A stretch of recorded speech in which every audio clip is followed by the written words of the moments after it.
every step along the way, you are guessing and you're waiting like, okay, I think I got it all figured out. And even the characters in the movies in Scream 6 are trying to figure it out along the way too. And I think that's what's so fun is like you're going on this journey with them. And I think that's really helps in a movie that, like Anthony said, 27 years deep at this point. Like this is you know to expect the unexpected, but even then, Scream 6 still surprises you. Hello and welcome to the movie podcast review of Scream 6. My name is Daniel. I am one of your hosts today, and joining alongside me, because it's always someone you know, it's Anthony. I am the Ghostface killer. And Shahbaz. Hey guys, how are you guys doing today? You know, the way Anthony said it, it reminded me of the beginning of Catch Me If You Can. It was like, I am Frank William Abagnale. Oh, It's yeah. like, wait, and I just picture now a bunch of ghost faces, like just all lined up on a panel. And you have to guess which one is it, who it is. Out of the group, I would say I would probably be the Ghostface killer, right? Yes. Right? There's no hesitation. yeah. You would be the ghost. It wouldn't even be a of our group. twist. It would be like the most obvious one. It would be like the weakest film in the franchise. Like You'd be like in the oh. trailer revealed that you'd be Ghostface. That's how obvious it would be. But my Ghostface, people would empathize with because I'm with you guys, so it would be like, you know what? I think they did deserve to die. 100%. Interesting. Yeah. And they were like, oh, okay, Ghostface is a good dude. And it's me. He's just cleaning the streets, you know? He's just a good guy.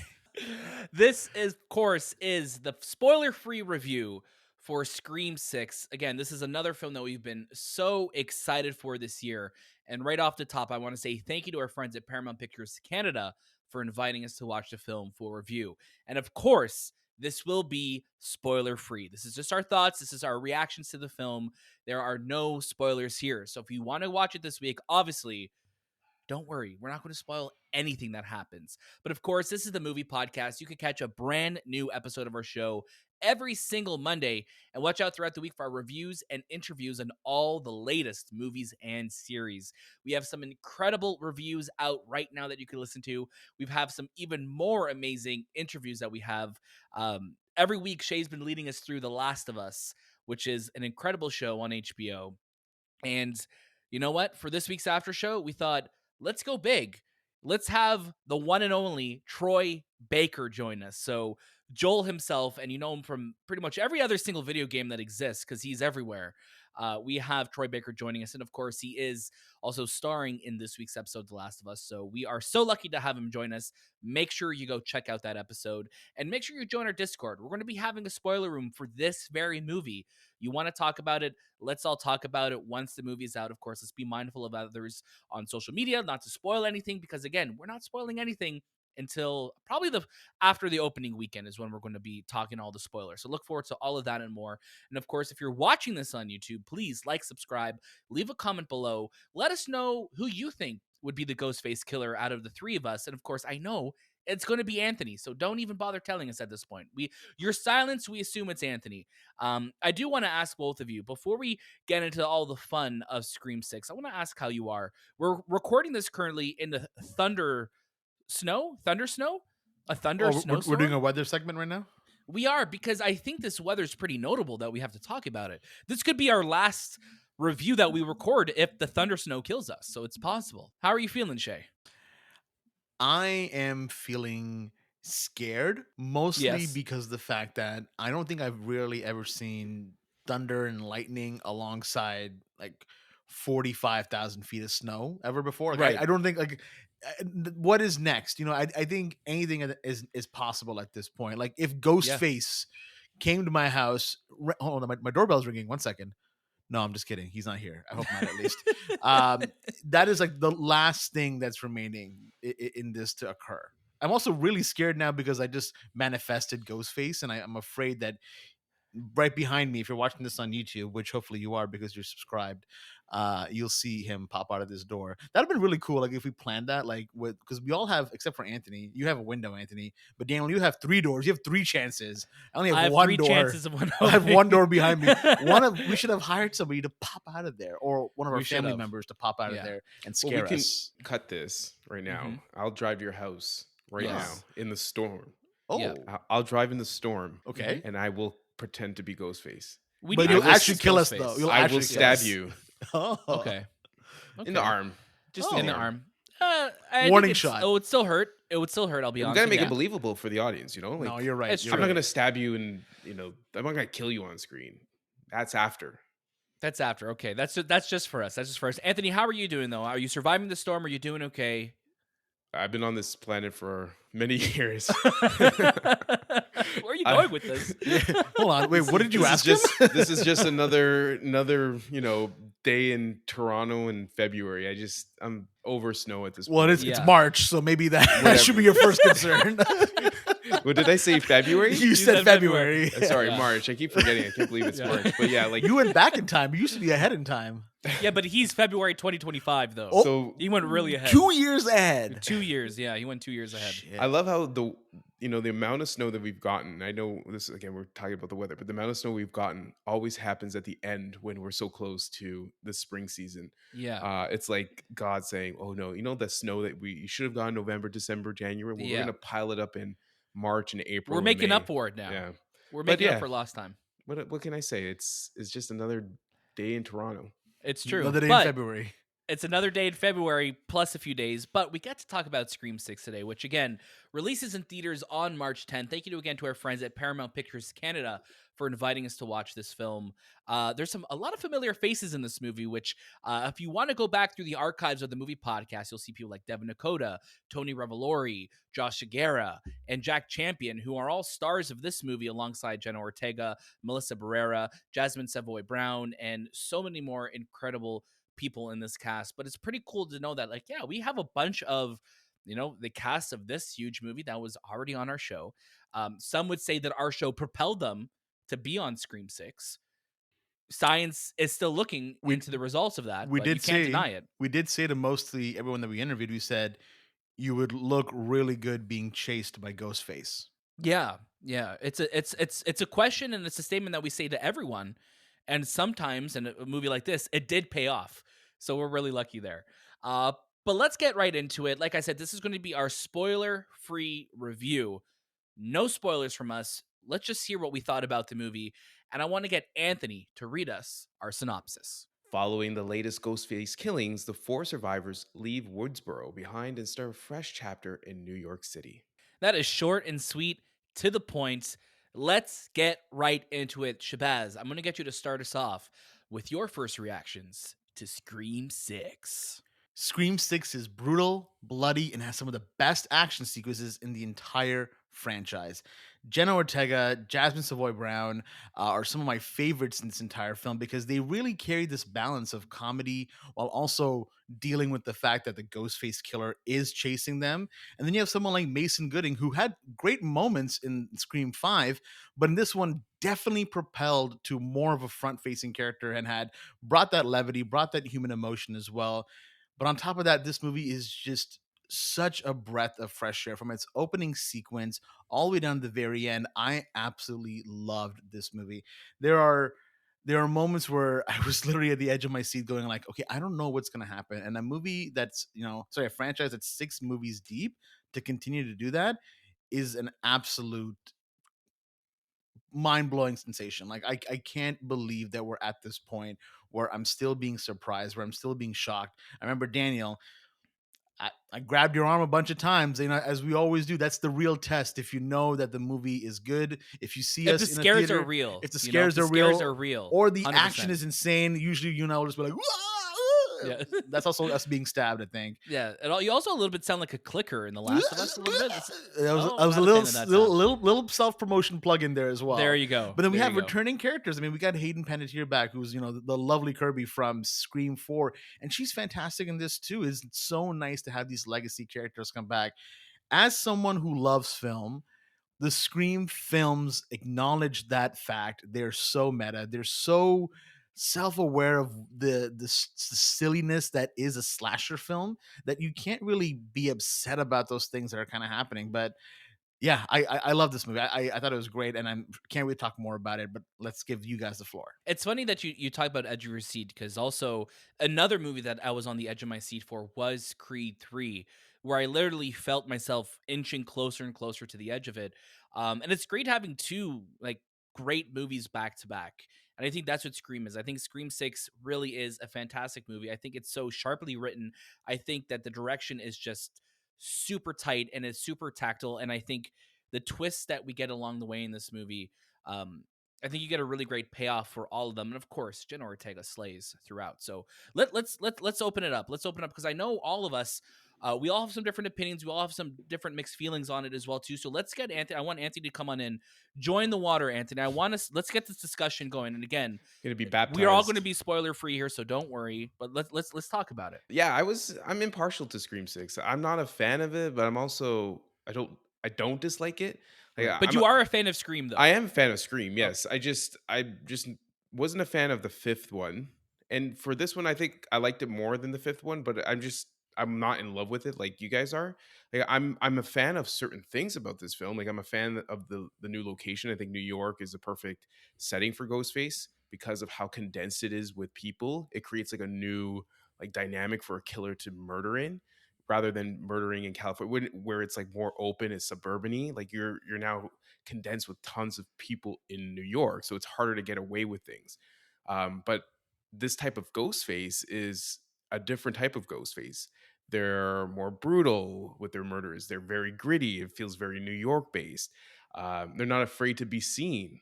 There's the bodega sequence and the subway sequence. Those are two things that are in the trailers that showcase a Ghostface that's predominantly with a bunch of people. So it's a different type of a character that we're so used to. New Yorkers don't care, man. They're just like, yeah, he stinks. I don't like him, but I'm here. What are you going to do?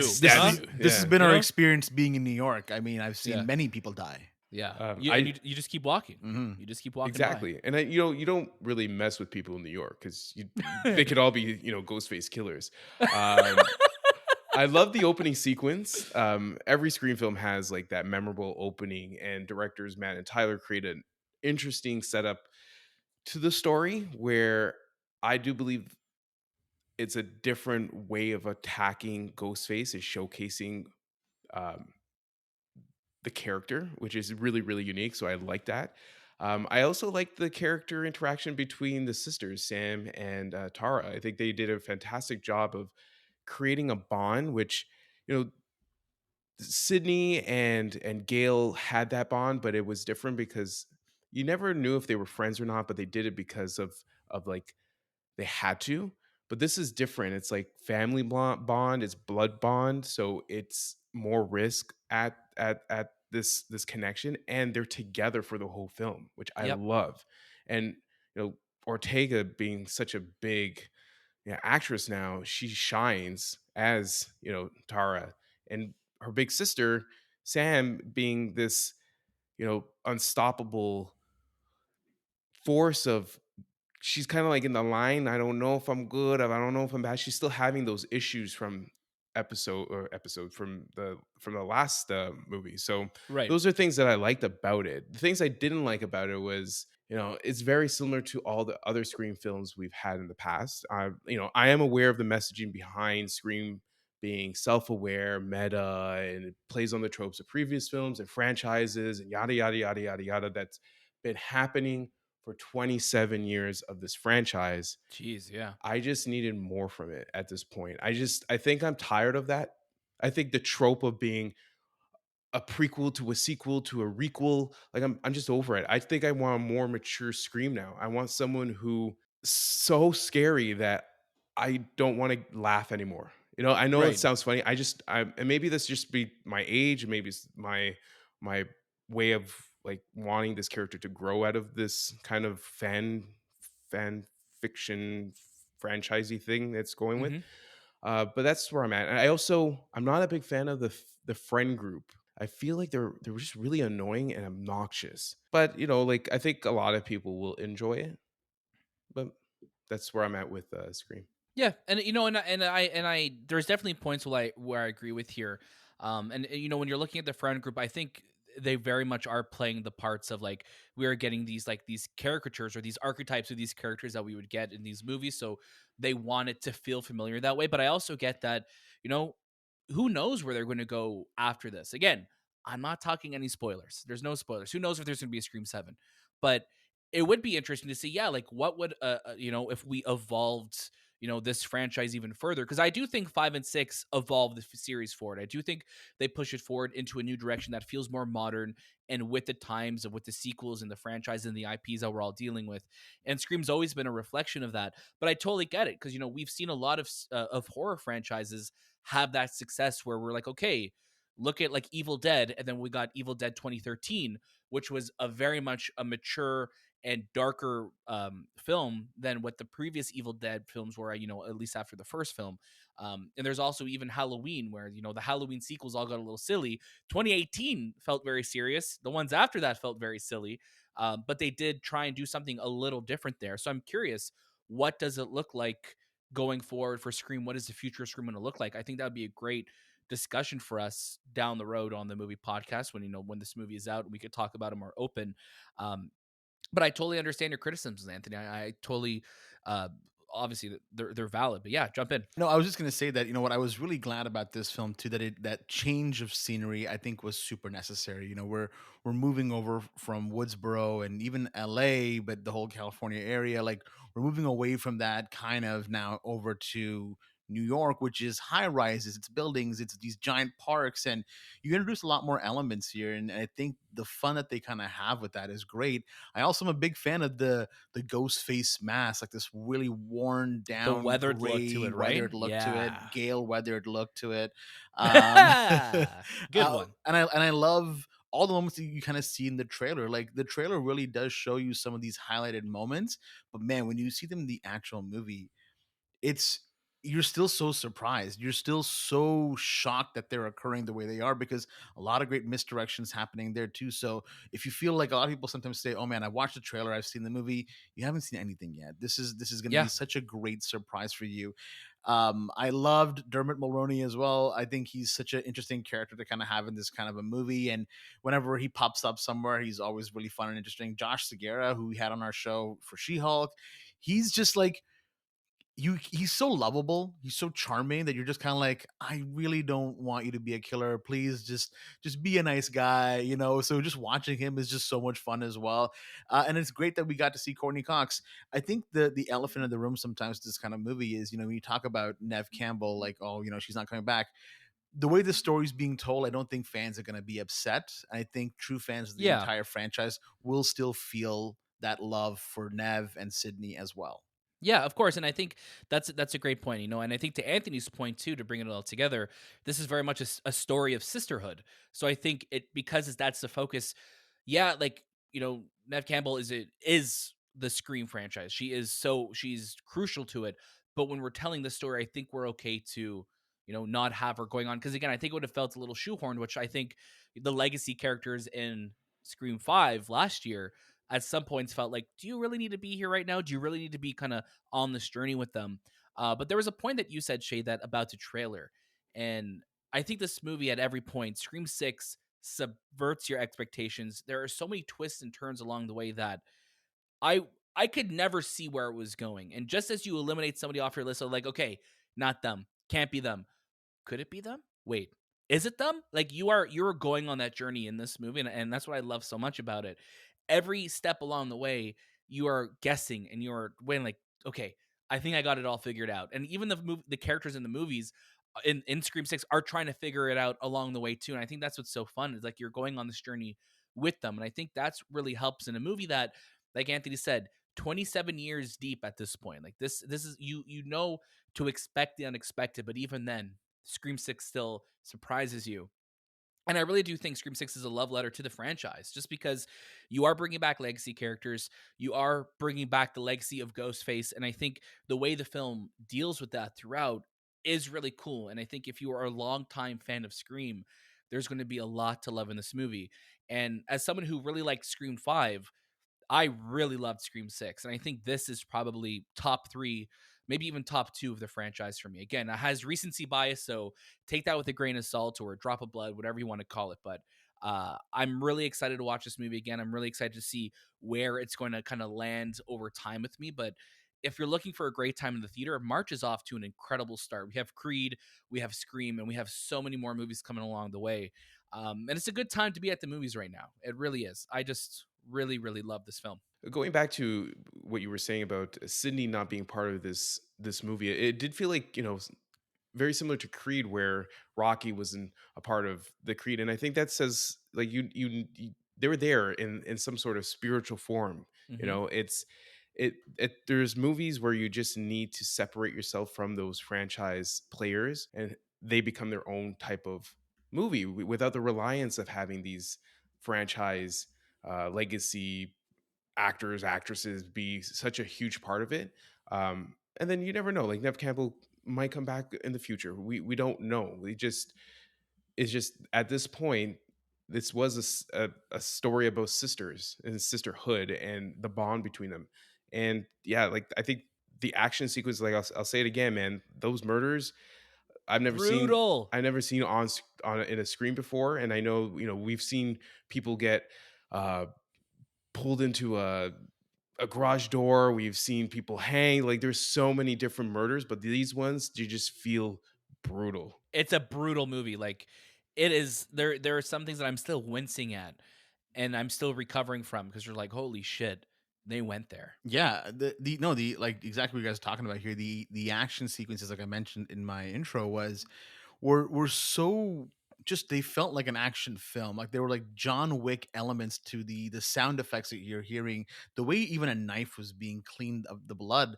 There was just all these really like tight, like it just felt very just That like sound tight design. is just really damn like the only word I can use here because it just you felt it, and they're violent, it's bloody, and like I loved when the Scream films kind of went to the guts and the gore, and this film really does go back to that part of it too. You and I think the comedy is also a lot more obvious in this one too. There were so many moments where I was laughing out loud. I'm a Yeah. big fan of when people talk in the background, but what they're saying is funny. Like it'll be like I don't want to spoil obviously anything, but someone will be talking and then someone will just in the background inconspicuously say something, and it's just hilarious. It's not even the focal point of what the joke is, but it'll just hit. Is it so I have two examples and I just want to make sure. Yeah. Well, first one I'm thinking about is the game night when they're talking about like when he was like doing the thing where he puts his legs over his things and it's like, "Yeah, but did you?" And then like cuz it's off screen, and also recently in Ant-Man the Wasp Quantumania when Paul all the Rudd. Ant-Mans are running and Yeah. they're like, "Wait, do you have ice cream?" And it's like an off thing line It's where very it's like in the similar. background. That Yeah. that would be the two that I would say. And there's moments in this movie that where that they do it a lot actually, and it always hits. There's so many there's so many changes to the script that they do in this movie that like I said, 6 movies in deep, you kept surprising me. So I love that this truly is Ghostface at their best. Let's get to our final recommendations. I'm going to get Shahbaz to start us off. Put a knife in this movie because it is a watch it. It is so good. I loved it. I this is a movie that Scream films typically I'll see in the theater once maybe. I'm itching to go back to see it again because I had such a fun time with it. I want to take as many people as I possibly can. I loved it. I think it's great. I can't wait to see where this franchise goes forward. There are a lot of breadcrumbs being dropped in this movie to change or subvert your expectations even further for the next couple films. So I'm really excited to see what happens next. Awesome. Anthony, how about yourself? If you're a fan of Scream, go watch it. Like I'm not gonna stop you from watching it. I don't think my You're at the theater in a Ghostface costume? yeah. Get out of here. Get out of here. What'd I I'm tell sitting you? behind you. No, I think if you're a fan of Scream, and I think there's a lot of you out there, I think you should watch it. For me personally, I just want something more. And I think, like I said, it might be like an age thing, or maybe that's just what I like in terms of horror films at this point in my life. I was just looking for something more serious. I want something that scares me, and I got that vibe from certain Scream movies. This one, the kills are there, but I just didn't feel that scared. I But got you. like if you're not a big fan of Scream, I would say wait for it to show up on streaming, or you know, $4.99 or $10 bin on iTunes. Sure. For myself, I'm going to say watch it. I think this movie is just, it's bloody, it's brutal, and I honestly do think it's Ghostface at his most terrifying. Like, there's some generally scary moments, and I think out of all of the Scream films, for me personally, this is the one that I feel like Ghostface has the most presence. When Ghostface shows up, you feel it, and it's very unnerving and unsettling. And I hope To Anthony's point as well, too, going forward, they really lean into the scares and into that darkness, because I think as this series progresses, as horror progresses and elevates, let's see where these characters can go. So I'm really curious to see where things go. Should there be a Scream 7 one day, we will be talking about it here on the Movie Podcast. Thank you so much for listening to our review. Of course, you could catch a brand new episode of our show pretty much every day throughout the week. We have lots of reviews, lots of interviews out now. If you want to watch Scream in theaters, definitely do so on March 10th. There's also a fan event happening on March 9th where you could watch it a little bit early. You get a really cool popcorn Scream Ghostface head if you want to. There's some really wild stuff out there. So if you are a Scream fan, it's a good time for you right now. So definitely go check it out on March 10th. And of course, make sure you're following the Movie Podcast on Instagram, Twitter, TikTok, and Letterboxd. Join our Discord. Make sure you subscribe on YouTube and let us know if you're looking forward to this movie. Let's talk about it. Leave a comment in the comment section below. Our show notes have all of the links to everything you need and more. That was this time with the Movie Podcast, and we'll see you next.